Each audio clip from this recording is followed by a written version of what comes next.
ने उठाया है तो आदिवासी अत्याचार पर, अनुसूचित जाति अनुसूचित जनजाति पर। कल भी झाबुआ में ऐसे आदिवासी महिला के साथ एक घटना हुई। ये रोज कोई ना कोई घटना, और बहुत सारी ऐसी घटनाएं जो छपती भी नहीं है। हमारे विधायकों की जो राय, एक मिनट, हमारे विधायकों की जो राय हुई उसके मुताबिक सर, पूनों में चीतों की मौत हो रही लगातार, पूनों में चीतों की मौत हो रही है, एक और मर गया, 7 चीते मर गए हैं जो विदेश से लाए गए। देखिए, ये तो मर जाएंगे। यहाँ मध्य प्रदेश में सब जगह चीता होए, कोई भी होए, सब व्यवस्था चौपट है। अनुपूरक बजट पर चर्चा करेंगे आप लोग? चलिए भैया चल करेंगे।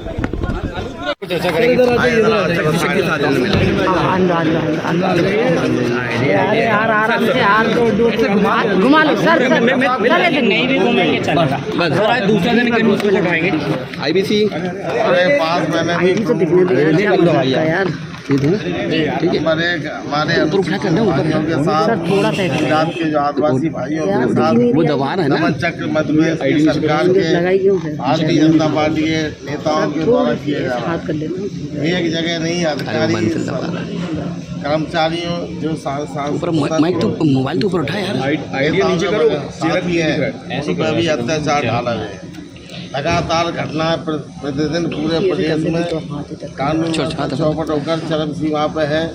आम नागरिक सुरक्षित है, न महिलाएं न बच्चियां सुरक्षित है। दूसरा मुद्दा, हमने महाकाल में जो 300 करोड़ का कांग्रेस की सरकार ने माननीय कमलनाथ जी की अध्यक्षता में स्वीकृत करके 8.5 करोड़ का बजट पहुँचाया।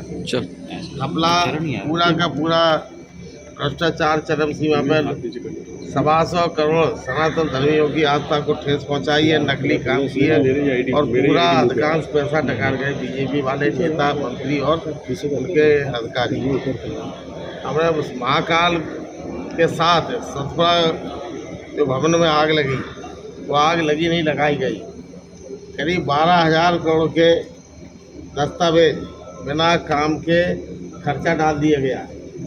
3,000 करोड़ रुपए अनुसूचित जनजाति विभाग के थे, हेल्थ डिपार्टमेंट के थे, काम हुए नहीं, भुगतान हो गए। कोरोना काल में दवाइयाँ आई नहीं, करोड़ों का भुगतान हो गया। आयुष्मान योजना में भी करोड़ों का भुगतान हुआ, हर जगह तो। और इसलिए सरकार और अधिकारी जो जेल में जाने की तैयारी होती है, उनकी सरकार बदलने पे उन लोगों ने पूरे दस्तावेज जमा किए। पूरे लगातार शहर में, ग्वालियर में कानून व्यवस्था, वहाँ पूर्व DGP सुरेंद्र सिंह की लात के गोली मार के हत्या कर दी। बच्चियाँ सुरक्षित नहीं है, सुरक्षित में जाती है तो गुंडे बाहर खड़े होकर परेशान करते हैं। और एक दिन नहीं, लगातार, और पुलिस पर रिपोर्ट होने के बावजूद भी कोई कार्रवाई नहीं होती। आखिर पुलिस प्रशासन गया कहाँ है? आज पूरा पुलिस प्रशासन और सरकार स्वराज के बैठे हुए नुमाइंदे तंत्र है, वो लोग भारतीय जनता पार्टी के नौकर बन के काम कर रहे हैं। उनके व्यापार में चुनाव प्रबंधन में लगी हुई है। इसलिए कानून व्यवस्था चुकी है। बहुत बढ़िया। मैं लगातार कहता रहा हूँ, लॉ एंड ऑर्डर की परिभाषा बदल के अब तो लॉ ऑर्डर नेजा भी काम कर रहा है। सर, आज भी अपने आप स्थगन की मांग करते रहने की चर्चा हो। ताकत के साथ पहले हमारा मुद्दा, हम विधानसभा में आए हैं, हमारा कर्तव्य, धर्म है, ड्यूटी है कि हम प्रदेश के 8.5 करोड़ जनता को, मध्य प्रदेश के सरकार की कमियों को उजागर करें, सरकार को सचेत करें। और इन मुद्दों को मैंने रखा है। जब सरकार तानाशाही तरीके से, शिवराज सिंह जी मुख्यमंत्री जब से बने हैं, 17-18 साल लगभग हो रहे हैं इस सरकार को, जब भी शिवराज सिंह भ्रष्टाचार के गले गर्त में डूबते हैं, उस समय साजिश प्रजातंत्र का गला घोट के विधानसभा नहीं चलने देते और बहाना बनाकर सदन समाप्त कर देते हैं। यही स्थिति मुझे अब नज़र आ रही है। कल जो घटना घटी, क्या बात थी? सरकार बोल रही है संसदीय कार्य मंत्री मैंने काम कर दिया है। अरे काम कर दिया तो बताओ नहीं सदन में आपने क्या किया है? क्यों भयभीत हो? क्यों मुख्यमंत्री की कुर्सी हिल रही है? आप बताइए क्या किया आपने, किससे क्या राहत पहुंचाई, क्या दोषियों को क्या क्या काम किया है? तो सदन में बताएंगे नहीं तो कहाँ बताएंगे?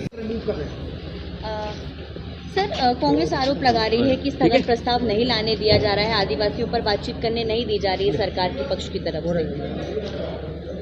देखिए, सरकार की तरफ से जितनी कठोर कार्रवाई हो सकती थी इस प्रकरण में उतनी कठोर कार्रवाई की गई है।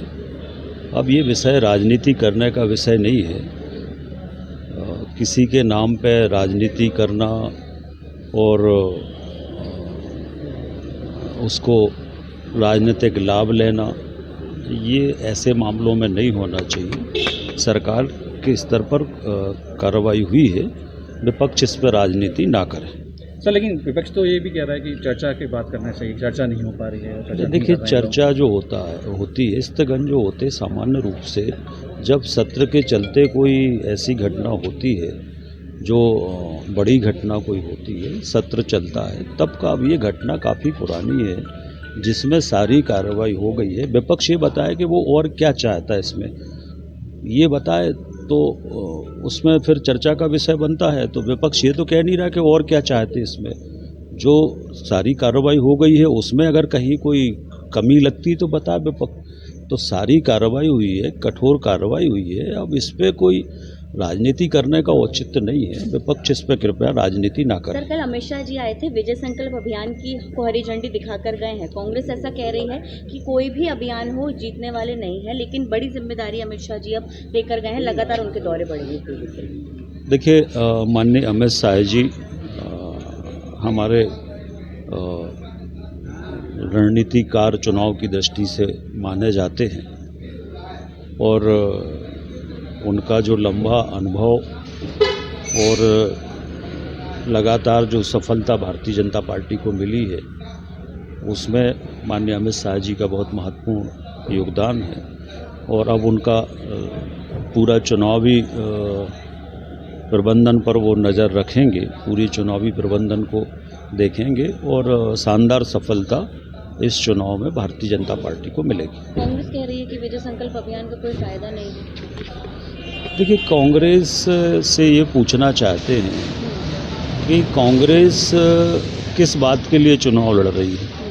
कांग्रेस सिर्फ नकारात्मक मुद्दों की बात करती है। कांग्रेस ये बताए कि जनता उसको क्यों वोट दे, ऐसा कौन सा काम है जो कांग्रेस करना चाहती है जो भारतीय जनता पार्टी की सरकार ने नहीं किया है, ये कांग्रेस बताए। तो कांग्रेस सिर्फ नकारात्मक मुद्दों पर, कोई घटनाएं होती हैं, तात्कालिक घटनाएं होती है, सब सरकारों में होती हैं, अन्य राज्यों में भी होती है, तो कांग्रेस इस पे कोई मुद्दे नहीं है, कोई नेतृत्व नहीं है।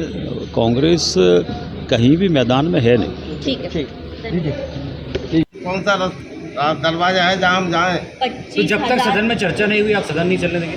हमारा दृढ़ मत है, पहले पूरी ताकत के साथ हमारी बात को सुनी जाए और अगर तानाशाही तरीके से सदन चलाना चाहते हैं, चलाने की उनकी नीयत है ही नहीं। अगर नहीं है तो चर्चा करा दें। हम तो वचन दिया था मैंने अध्यक्ष जी के चैम्बर में कि अंतिम सत्र है, सौहार्दपूर्ण तरीके से प्रेम प्यार के साथ ख़त्म हो।